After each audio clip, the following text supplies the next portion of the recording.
Assalamu alaikum. Next topic is about the ionization energy. Just look at the definition. What is ionization energy? Energy is defined as the minimum amount of energy required to remove the outermost electron from an isolated gaseous atom. आपके पास gaseous atom है और उसके outermost electron को आपने remove करवाना है. उस electron को remove करने के लिए कोई ना कोई एनर्जी चाहिए होगी. That energy is called ionization energy. For example, आपको सामने ये एक रैंडम सा स्ट्रक्चर शो हो रहा है और आपको यहाँ पे ये रैंडम लास्ट टू चलें हम लिथियम का स्ट्रक्चर ही कंसिडर कर लेते हैं. Lithium atomic number is 3. First 2 electrons first shell में आ जाएंगे, लास्ट 1 इलेक्ट्रॉन बचता है तो वो लास्ट शेल में आ जाएंगे. अकॉर्डिंग टू द डेफिनेशन के we need some minimum amount of energy to remove the outermost electron. Outermost electron आपको ये लास्ट 1 इलेक्ट्रॉन नज़र आ रहा है. आप अब लिथियम क्योंकि अपने आप को स्टेबल करना चाहता है तो ये अपना 1 इलेक्ट्रॉन यहाँ से लूज़ कर देगा. तो इलेक्ट्रॉन को यहाँ से रिमूव करवाने के लिए some amount of energy required होगी, कुछ एनर्जी लगेगी. That energy is called ionization energy.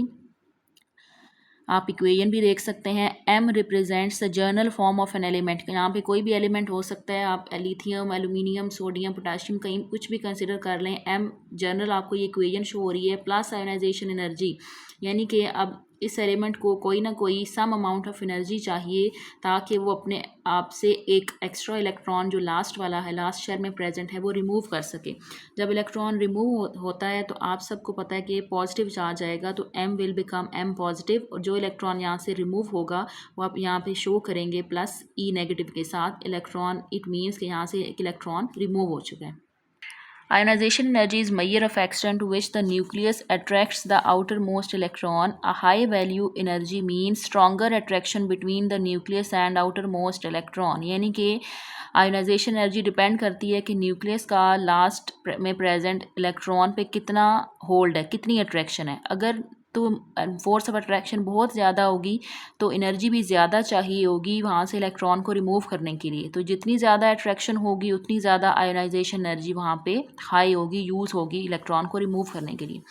इसके ऑपोजिट लो एनर्जी मीन्स कि वो इंडिकेट करती है weaker force of attraction between nucleus and outer most electron. अगर न्यूक्लियस की force of attraction last electron पे वीकर है तो कम एनर्जी चाहिए होगी वहाँ से इलेक्ट्रॉन को रिमूव करने के लिए. अब ये फोर्स ऑफ अट्रैक्शन ज़्यादा कब होगी और फोर्स ऑफ अट्रैक्शन कम कब होगी कि आप स्ट्रक्चर ड्रॉ करके देखते हैं. जिस एलिमेंट का एटॉमिक नंबर कम होगा उसका जो स्ट्रक्चर है वो भी स्मॉल बनेगा. जिस एलिमेंट का एटॉमिक नंबर ज़्यादा होगा उसका स्ट्रक्चर भी ग्रेटर बनेगा. तो जब ज़्यादा स्ट्रक्चर होता है यानी कि जितना बड़ा स्ट्रक्चर होगा उसका जो लास्ट इलेक्ट्रॉन है वो न्यूक्लियस से उतना दूर होगा. तो जितना बीच में डिस्टेंस होता है न्यूक्लियस की अट्रैक्शन उतनी लास्ट इलेक्ट्रॉन पे कम होती है डिस्टेंस की वजह से. तो जब अट्रैक्शन कम होगी तो कम एनर्जी चाहिए होगी. लेकिन अगर स्मॉलर साइज़ है एटम का, आप लिथियम की बात कर लें, छोटा सा उसका स्ट्रक्चर बनता है तो जो लास्ट वाला इलेक्ट्रॉन है वो न्यूक्लियस के थोड़ा सा करीब होता है तो न्यूक्लियस की अट्रैक्शन लास्ट इलेक्ट्रॉन पे ज़्यादा होती है. तो जितनी ज़्यादा अट्रैक्शन होगी उतनी ज़्यादा एनर्जी जो है वो चाहिए होगी वहाँ से इलेक्ट्रॉन को रिमूव करने के लिए. तो यही चीज़ें अब आपने ग्रुप और पीरियड में ट्रेंड में पढ़नी है. ट्रेंड आप देख लें. The value of ionization energy decrease from top to bottom. आप इसके ऊपर हेडिंग दे दें अलॉन्ग ग्रुप. जब आप टॉप टू बॉटम मूव करेंगे आयोनाइजेशन एनर्जी विल डिक्रीज. अब ये डिक्रीज कैसे करेगी? This is because the shielding effect of the atoms increase down the group. अब ये शील्डिंग इफेक्ट का कॉन्सेप्ट आप पीछे पढ़ चुके हैं. आपको यहाँ पे शील्डिंग इफेक्ट का कॉन्सेप्ट अप्लाई करना है डाउन द ग्रुप. एग्जाम्पल आपने लेनी है. आप यही एग्जाम्पल कंसिडर करें लिथियम एंड सोडियम की. शील्डिंग इफेक्ट हमने पढ़ा था कि reduction in force of attraction between nucleus and the outermost electron due to the presence of inner electrons. अगर किसी बच्चे को, किसी स्टूडेंट को शील्डिंग इफेक्ट का कॉन्सेप्ट याद नहीं रहा तो आई एम रिपीटिंग अगेन कि आपको जो इनर इलेक्ट्रॉन्स, ये जो सेकंड शेल नज़र आ रहा है, ये electrons as a barrier act कर रहे हैं, ये रुकावट बन रहे हैं इस न्यूक्लियस और लास्ट शेल में प्रेजेंट इलेक्ट्रॉन के बीच. तो रुकावट की वजह से न्यूक्लियस की जो अट्रैक्शन है इस इलेक्ट्रॉन को अपनी तरफ अट्रैक्ट करने की वो थोड़ी सी कम है. लेकिन अगर आप इस केस में देखें तो यहाँ पे जो न्यूक्लियस और आउटर मोस्ट इलेक्ट्रॉन के बीच में जो रुकावट है वो सिर्फ 2 इलेक्ट्रॉन्स हैं, ठीक है। जो इनर इलेक्ट्रॉन्स हैं वो यहाँ पे 2 हैं और यहाँ पे इनर इलेक्ट्रॉन्स 8 हैं। तो जितनी ज़्यादा इनर इलेक्ट्रॉन्स होंगे उतना ज़्यादा शील्डिंग इफ़ेक्ट होता है, ठीक है। तो यहाँ पे शील्डिंग इफ़ेक्ट ज़्यादा है, यहाँ पे शील्डिंग इफ़ेक्ट कम है।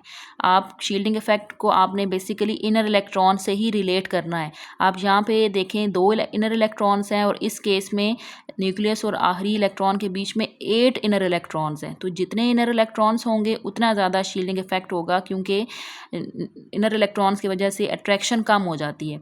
तो as we move from top to bottom the shielding effect of atom increase. आप यहाँ पे देख सकते हैं कि टॉप टू बॉटम आपने मूव किया, आप दोनों स्ट्रक्चर में देखें कि शील्डिंग इफेक्ट इसका ज़्यादा है, इसके इनर इलेक्ट्रॉन ज़्यादा हैं। तो greater shielding effect result in weaker attraction of valence electrons to the nucleus. जितना ज़्यादा शील्डिंग इफेक्ट होगा उतना ज़्यादा न्यूक्लियस और आउटर मोस्ट इलेक्ट्रॉन में अट्रैक्शन वीक होगी। Weaker attraction between nucleus and the outermost electron, so they are easier to remove. तो जब अट्रैक्शन कम होगी तो इस इलेक्ट्रॉन को यहाँ से रिमूव करना बहुत आसान है। थोड़ी सी अमाउंट में एनर्जी चाहिए होगी और इलेक्ट्रॉन यहाँ से रिमूव आउट हो जाएगा। This leads to a decrease in ionization energy from top to bottom in a group। तो जिसके वजह से टॉप टू बॉटम में जब आप मूव करें तो आयोनाइजेशन एनर्जी डिक्रीज करती है।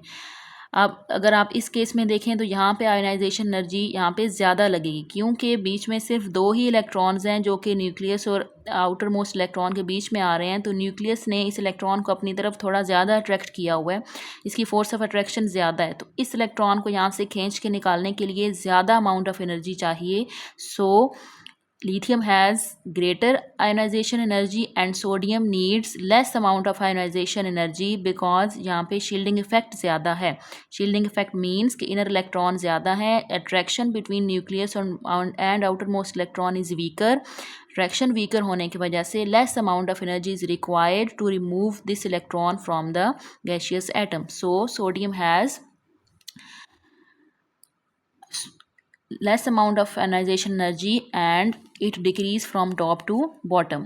अब इसके ऑपोजिट आपने पीरियड में ये कॉन्सेप्ट अप्लाई करना है। As you move from left to right in the period the shielding effect remains unchanged. ये भी आपने कॉन्सेप्ट पीछे पढ़ा था कि शील्डिंग इफेक्ट कांस्टेंट रहता है।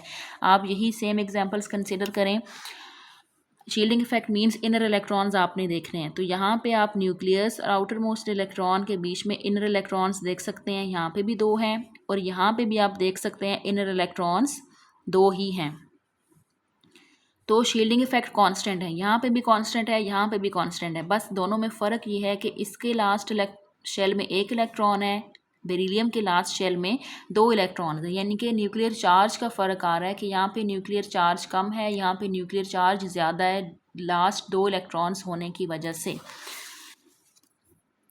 शील्डिंग इफेक्ट रिमेन्स अनचेंज्ड, यानी कि कांस्टेंट है, वो मैंने आपको बता दिया है अभी एग्जांपल के through. Little bye little the nuclear charge also increase, ये भी मैंने आपको बता दिया कि आहिस्ता आहिस्ता न्यूक्लियर चार्ज बढ़ता है। यानी कि लिथियम के केस में लास्ट शेल में 1 इलेक्ट्रॉन था, लेकिन बेरिलियम के केस में लास्ट शेल में 2 इलेक्ट्रॉन्स हैं। तो यहाँ पे न्यूक्लियर चार्ज ज़्यादा है, यानी कि न्यूक्लियस ने यहाँ पे 2 इलेक्ट्रॉन्स को अट्रैक्ट किया हुआ है।